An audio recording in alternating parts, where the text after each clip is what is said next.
En el Perú existe una gran cantidad de entidades públicas. Tenemos más de 3.500 entidades públicas distribuidas en el gobierno nacional, gobiernos regionales, en las municipalidades, los organismos constitucionalmente autónomos, entre otros.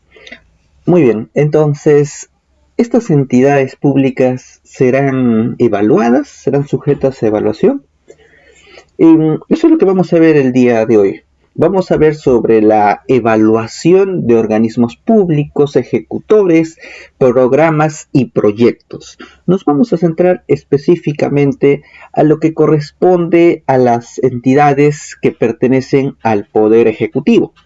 Pueden ser tomados como referencia para los gobiernos regionales y también para las municipalidades. Muy bien, entonces podemos ver en este mapita, ¿no?, que nuestras instituciones públicas están distribuidos en todo el país. ¿De qué va a tratar el tema? Es sobre el procedimiento de evaluación de continuidad de organismos públicos ejecutores, programas y proyectos especiales. Mencionar que este procedimiento fue aprobado mediante Decreto Supremo 143 del 2021. ¿Cuál es la finalidad de este procedimiento? Pues lo que se busca es promover la eficiencia y eficacia de las entidades públicas para lograr un mejor uso del gasto público, así como orientar al desempeño de las entidades para lograr los objetivos, las metas que tienen plasmados. Esto se va a lograr a través de una evaluación permanente. En este caso se le denomina como evaluación de la continuidad de estas entidades, permitiendo adoptar mejoras en la gestión y también la implementación de reformas, de ser el caso, las cuales van a ser sustentadas en evidencias. Antes de eso hay que tener en consideración algunos conceptos claves. ¿Cuáles van a ser estos conceptos? En primer lugar, ¿qué es un organismo público ejecutor? Cuando hablamos de este tipo de entidades, nos estamos refiriendo a entidades desconcentradas que ejercen funciones en todo el país, en el ámbito nacional.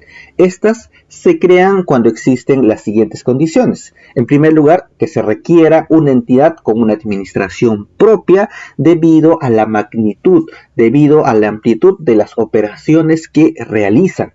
Y también en caso de que se requiera una entidad dedicada a la prestación de servicios bastante especializados, de servicios bastante específicos.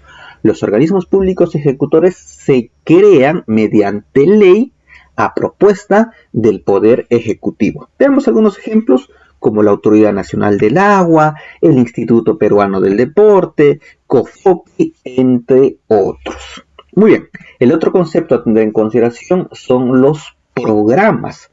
Los programas son estructuras funcionales creadas para atender algún problema o alguna situación crítica. Y también en caso se decida implementar alguna política pública bastante específica.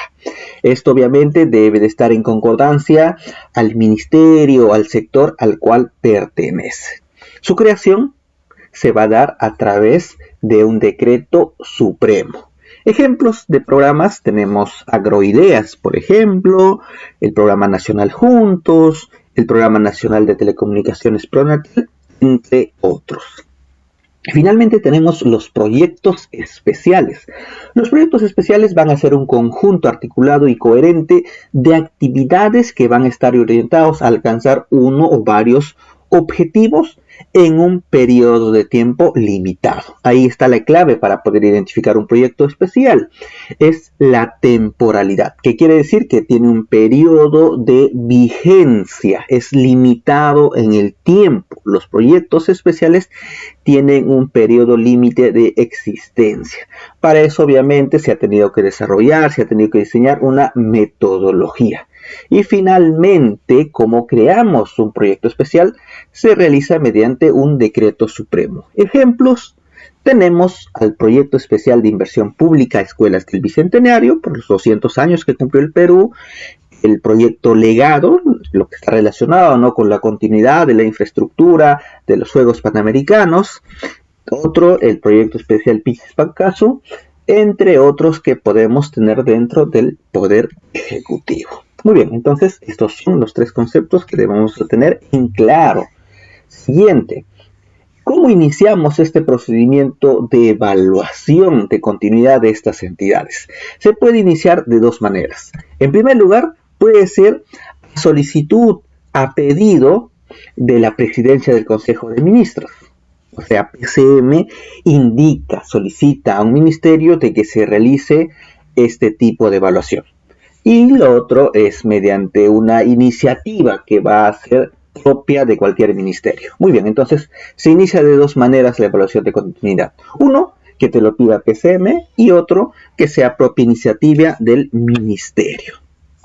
Ahora vamos a ver sobre la periodicidad, también una metodología posterior a su inicio de este procedimiento que estamos tratando, que viene del 2021. Listo. En caso de organismos públicos ejecutores, ¿cada cuánto tiempo se hace la evaluación? Cada 7 años. Muy bien. ¿Qué sucede con entidades que hayan sido creados después de la aprobación de este procedimiento, de esta metodología? Pues se les da como un año de gracia. O sea, la evaluación, o para contar estos 7 años, se realiza un año después de inicio del funcionamiento de la entidad. En caso de los programas, ¿cada cuánto tiempo se evalúa? Se hace cada 5 años. En caso de aquellos programas que son creados después de la aprobación de esta metodología, se les da un año después de inicio del funcionamiento de la entidad. Y finalmente, en caso de los proyectos especiales, la periodicidad es cada 5 años. Esto va a ser siempre y cuando este proyecto especial tenga una vigencia, tenga una duración que al menos sea de 10 años.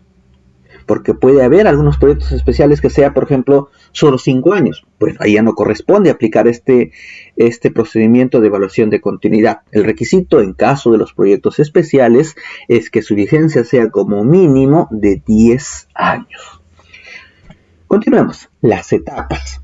Tenemos 3 etapas. La primera es la planificación. Dijimos que se inicia a solicitud o a pedido de PCM o porque el mismo ministerio desea hacer una evaluación de sus organismos, desea hacer una evaluación de sus programas, de sus proyectos especiales. Muy bien, entonces para poder llevar a cabo este procedimiento, el ministerio tiene que elaborar un plan de evaluaciones, identificando cuáles de sus entidades que están adscritas van a ser evaluados. Muy bien, ya para la parte procedimental, la parte documental, esto se va a realizar a través de la Secretaría General del Ministerio, que va a remitir esa propuesta de evaluación a la Secretaría General de la Presidencia de Consejo de Ministros. Entonces, aquí cómo va a ser la comunicación entre las Secretarías Generales, tanto del Ministerio como de la Presidencia de Consejo de Ministros. La otra etapa es la de evaluación. ¿Quién va a realizar la evaluación? Lo va a realizar un equipo que pertenece a la Presidencia de Consejo de Ministros. Entonces, la evaluación está a cargo de la Presidencia de Consejo de Ministros, para lo cual se va a conformar un equipo técnico evaluador. Muy bien, entonces el ministerio y la entidad pública que van a ser evaluados, ¿qué van a hacer? Pues tienen que suministrar, tienen que brindar toda la información, los documentos necesarios para que se realice la evaluación. Y finalmente, una vez que se culmina la evaluación, el equipo técnico evaluador va a presentar los resultados a la Secretaría General de la Presidencia de Consejo de Ministros. Y tenemos la última etapa, que es la post-evaluación. En este caso, la Secretaría de Gestión Pública, ahí entra otro actor. ¿Quién es este actor? La Secretaría de Gestión Pública, ¿no? Este actor es el ente rector del sistema administrativo de modernización de la gestión pública. Entonces, es un actor clave dentro de este proceso de evaluación de continuidad. Esta Secretaría de Gestión Pública y el Ministerio van a evaluar los resultados. ¿Para qué? Para decidir si se continúa o no con la entidad. Listo. En caso de que no se sustente la continuidad, o sea, de que no pase la evaluación, el programa, el proyecto especial, el organismo público ejecutor, ¿qué se tiene que hacer entonces? Pues se tiene que hacer una reforma, se tiene que hacer una modificación que corresponda. Muy bien, y en caso de que sí pase la evaluación y se decida dar continuidad a esta entidad, muy bien, entonces se tiene que elaborar un plan de implementación de cambios, porque toda evaluación presenta las recomendaciones, presenta algunos hallazgos, presenta algunas innovaciones. Entonces, esos resultados de la evaluación tienen que ser implementados, para lo cual se tiene que presentar un plan de implementación de cambios y se tiene que informar, se tiene que reportar de manera semestral a la Secretaría de Gestión Pública hasta que cumpla o hasta que el tiempo que dure este plan de implementación. Muy bien, continuamos. ¿Cómo voy a llevar a cabo esta evaluación de continuidad de los organismos públicos ejecutores, de los programas y proyectos? ¿Existe alguna metodología? Claro que sí.